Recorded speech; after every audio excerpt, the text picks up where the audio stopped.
Hi, welcome to my channel. In this video, I'm going to show you how to use the hammer candlestick pattern for making effective trade entries. Before we dive into the trading entry strategy, let me give you a quick overview of the hammer candlestick pattern.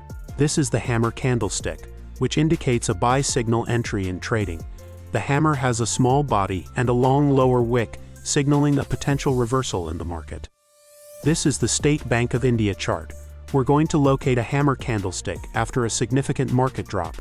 Once we find the hammer, we'll mark the high and low of that candle. When price moves above hammer candle, it's a signal to prepare for an entry, but it's not confirmed yet.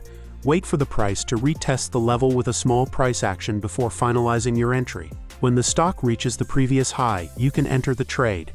Use the low of the hammer candle as your stop loss. See here, stock has moved significantly. This kind of pattern offers a great opportunity to book big profits. Thank you for watching.